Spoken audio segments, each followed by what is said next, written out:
자, 우리가 매일같이 지내는 공간, 바로 집이죠. 근데 이 집의 벽 속에 어떤 비밀 역사가 숨어 있는지 혹시 생각해 보셨나요? 오늘은 동굴부터 저기 초고층 아파트까지 그 어마어마한 여정을 한번 따라가 보려고 합니다. 자, 그럼 바로 본론으로 들어가 볼까요? 먼저 질문 하나 드릴게요.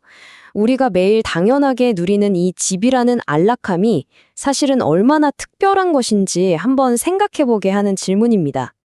네, 정답은 바로 16억 명입니다. 이게 어느 정도냐면 전 세계 인구 5명 중 1명이 제대로 된 집이 없다는 뜻이에요. 정말 충격적이죠. 근데 더 놀라운 건 뭔지 아세요? 인류 역사의 대부분은 사실 영구적인 집 없이 사는 게 당연했다는 거예요.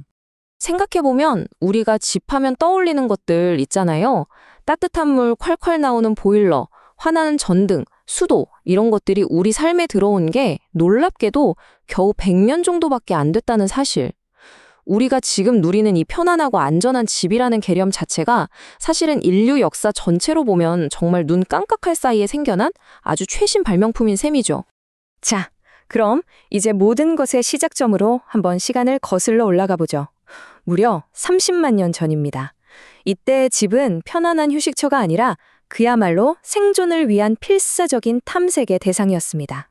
한번 상상해 보세요. 30만 년 전의 밤을요. 칠흑 같은 어둠 속에서 사자나 하이에나 같은 맹수들이 돌아다니는, 정말 끔찍했겠죠?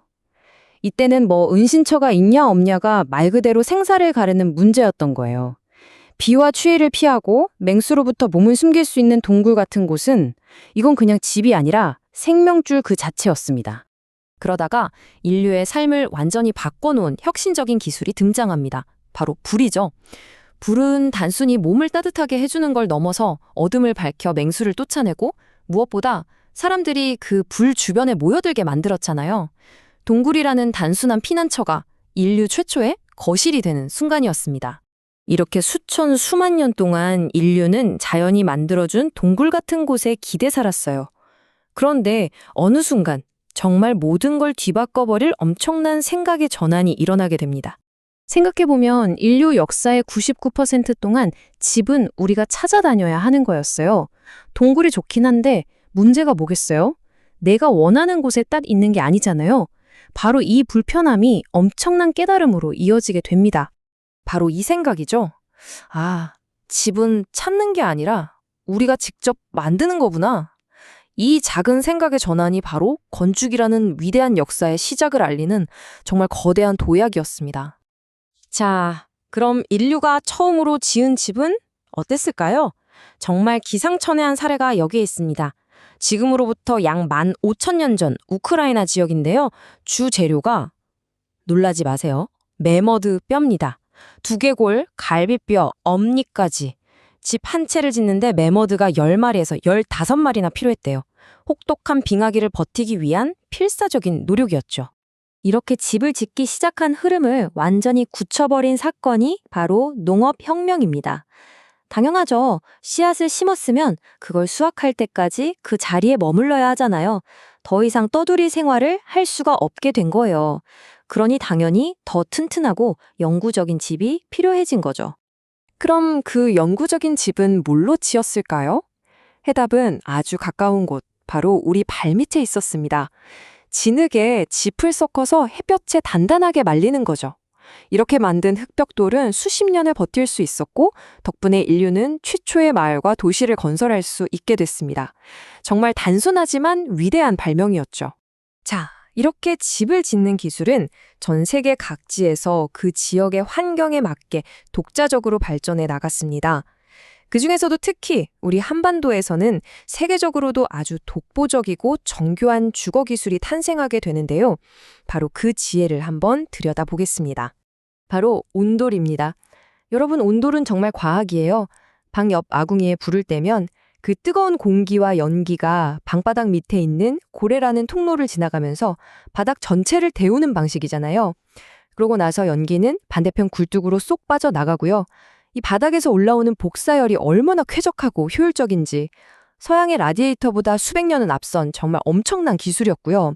요즘은 전 세계에서 이 온돌의 원리를 친환경 난방으로 다시 주목하고 있을 정도입니다. 자, 이렇게 수천 년 전의 지혜에서부터 이제 시간을 훌쩍 뛰어넘어서 대한민국의 아주 현대적인 주거 이야기로 넘어가 보겠습니다.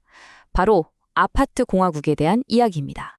한국전쟁이 끝나고 폐허가 된 서울로 산업화와 함께 어마어마한 인구가 몰려들기 시작합니다. 60년대에 245만 명이었던 인구가 80년대에는 836만 명으로 폭발하죠. 당연히 살 집이 턱없이 부족해졌고 이건 정말 심각한 사회 문제였습니다. 이 문제를 해결하기 위한 급진적인 대안이 필요했죠. 그래서 등장한 게 바로 아파트 단지입니다. 근데 처음에는 사람들 반응이 어땠을까요? 닭장 같다, 답답하다, 시끄럽다 이런 부정적인 인식이 대부분이었어요. 하지만 이 인식을 완전히 뒤집어버린 전환점이 있었습니다. 바로 전통 가옥에서는 상상도 못할 편리함이었죠. 현대식 배관, 따뜻한 중앙난방, 그리고 엘리베이터 같은 최신 편의시설들. 이런 것들이 사람들의 마음을 사로잡기 시작한 겁니다. 그 결과가 바로 이겁니다. 불과 몇십 년 만에 대한민국은 전체 인구의 52%, 그러니까 절반 이상이 아파트에 사는 나라가 됐습니다. 미국이 30%, 영국이 20%인 걸 보면 이게 얼마나 독보적인 수치인지 아시겠죠? 말 그대로 세계에서 유례를 찾아보기 힘든 아파트 공화국이 된 겁니다.